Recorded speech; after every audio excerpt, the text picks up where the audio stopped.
శశి రామ్మ నేను రాను, నా చెయ్యి వదలండి, ఇక్కడే ఉంటాను, నా చెయ్యి వదలు.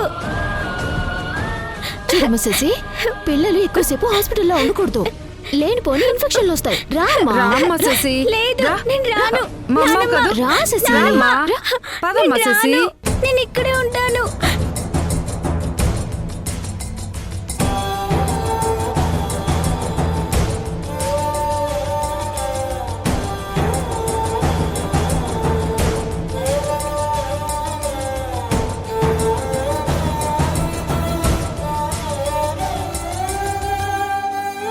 రిషి, ఇక్కడ దాక్కున్నావేంటి? నానమ్మ హాస్పిటల్కి వచ్చింది నాన్న.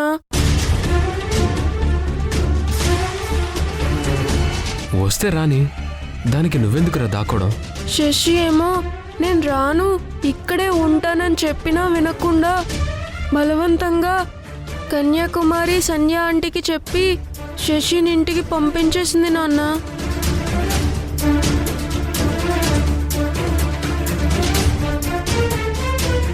నన్ను కూడా తీసుకెళ్ళిపోతారేమో అన్న భయంతో ఇక్కడ దాక్కున్నాను నాన్న. అలా ఏం జరగదులే, నేనున్నాను కదా. ఇటివ్వు, రా వెళ్దాం, రా. అమ్మా, ఏంటమ్మా నువ్వు చేసిన పని?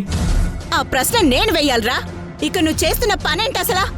ఆ సింధు ఏమైపోతే నీకెందుకు, దానికి నీకు ఏ సంబంధం ఉందని ఇక్కడున్నావు? బంధాల విలువ మీకు తెలియదు కాబట్టి సంబంధాలని బలవంతంగా తెగ్గొడుతున్నారు. నేనేం తెగ్గొట్టాను? శశినెందుకు బలవంతంగా ఇంటికి పంపించేశారు? నా మనవరాలు నా ఇష్టం, అదడగటానికి నువ్వెవరు? మీ ఇష్టం మీ ఇంట్లో మీ వాళ్ళ దగ్గర చూపించండి. మీ అబ్బాయి సింధు రాసుకున్న అగ్రిమెంట్ ప్రకారం శశి గడువు పూర్తయ్యే వరకు వాళ్ళమ్మ దగ్గరే ఉండాలి. నీ లా పాయింట్లు నా దగ్గర కాదు, కోర్టులో వాదించుకో. బ్రతకటమే కష్టంగా ఉన్న దాని దగ్గర నా మనవరాలు నుంచాలా? సింధుకేమన్నైతే శశికి దిక్కెవరు? మేమే కదా. అందుకే మా ఇంటికి పంపించాను. అమ్మా, ఇలాంటి పరిస్థితుల్లో శశిని ఇంటికి పంపించడం కరెక్ట్ కాదమ్మా. దాని కర్మ అది అనుభవిస్తుంది. ఇక్కడుండి దీనికోసం మనమెందుకురా బాధపడాలి? ఇది కరెక్ట్ కాదు.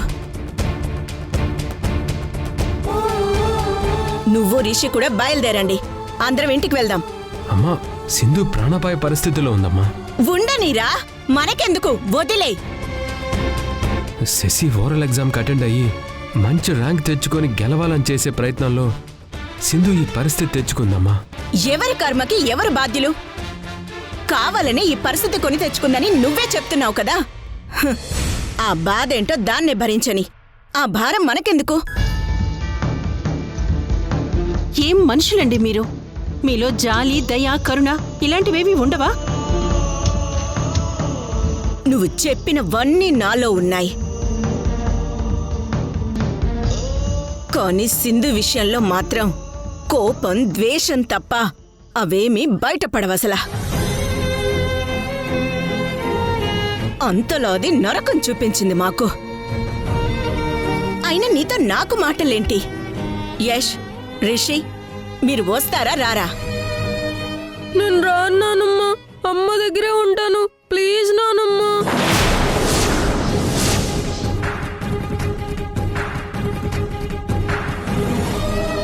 రేయ్, నీ మాటేంటి?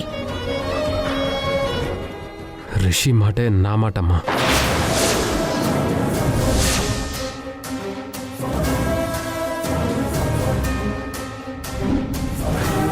సింధు కోలుకునేంత వరకు తనని కనిపెట్టుకునే ఉంటాను.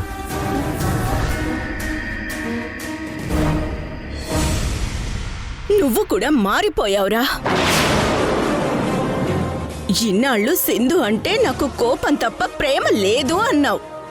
ఇప్పుడేంట్రా ప్రేమ చూపిస్తున్నావు? ఇది ప్రేమ కాదమ్మా. సాటి మనిషి ఆపదలో ఉన్నప్పుడు తోటి మనిషిగా నేను చూపించేది మానవత్వం. మానవత్వమా? లేక సింధు విషయంలో ఏమైనా మనసు మార్చుకున్నావా? నా కూతురు గెలుపు కోసం ప్రాణాల మీదకి తెచ్చుకున్న సింధుని కాపాడడం నా బాధ్యతమ్మా.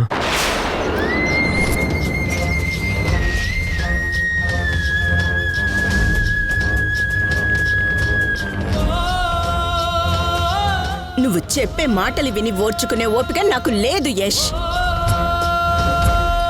ఇప్పుడు నువ్వు నాతో పాటు ఇంటికి వస్తే రా, లేదు రాను అంటావా? ఆ సింధుతో ఇక్కడే ఉండిపో. నువ్విక ఇంటికి రావాల్సిన అవసరమే లేదసలా.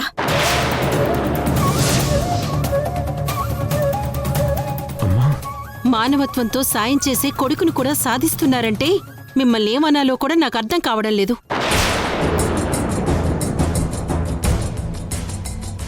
మీరెందుకండి మధ్యలో మాట్లాడుతున్నారు? మా అత్తయ్య గారు మరిది గారు మాట్లాడుకుంటున్నారు కదా, ఎందుకు వాళ్ళ మధ్యలో మీరు దూరుతున్నారు? అడ్వకేట్ కదా, అడ్డుపుల్లలు వేయటం వీళ్ళకి బాగా అలవాటు మధు. ప్రాణం పంచే బంధాలే తెంచే పట్టుదల తగ్గించేదేలా, దూరం పెంచే పంతాలే సంతోషించేలా తల వంచేదేలా. యష్, సింధుకెలా ఉందిరా? డాక్టర్ ఏమన్నారా? చెప్పరా. నువ్వొక్కడవే ఇక్కడ తక్కువయ్యావు, ఇంకా రాలేదేంటా అని చూస్తున్నాను.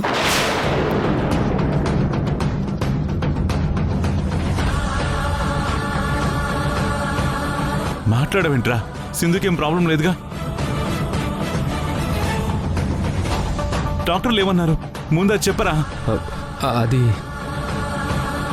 నీ కోడలి మీద ఎంత అభిమానం చూపిస్తున్నావు చంద్ర. ఆ సింధుకేదో అయిందని ఎంత కంగారు పడుతూ వచ్చావో.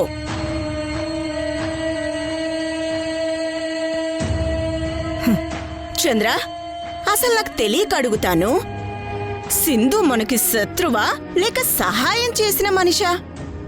ఎందుకు నువ్వు నీ కొడుకు ఇంత బాధపడిపోతున్నారు? దాన్ని హాస్పిటల్లో జాయిన్ చేసి నీ కొడుకు ఇప్పటికే చాలా ఎక్కువ చేశాడు. దాన్ని చూడటానికి మనం అందరం రావడం ఉంది చూడు, అది ఇంకా చాలా ఎక్కువ. చాలు, ఇక మనందరం ఇంటికి వెళ్దాం పదండి. ఏం మాట్లాడుతున్నావు దాము? ఈ పరిస్థితుల్లో సింధును వదిలి ఎలా వస్తాం? తనకెవరున్నారు? మనమే కదా.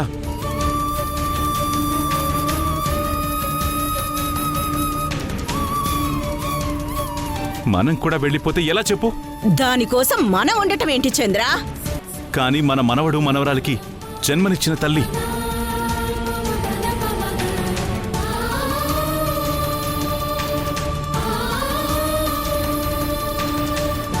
పిల్లల కోసం వాళ్ళ అమ్మ ప్రాణాలు కాపాడడం అనేది మన విధిదాము. దాని ప్రాణాలు నిలిస్తే మన పిల్లలు మనకు దూరం అయిపోతారు.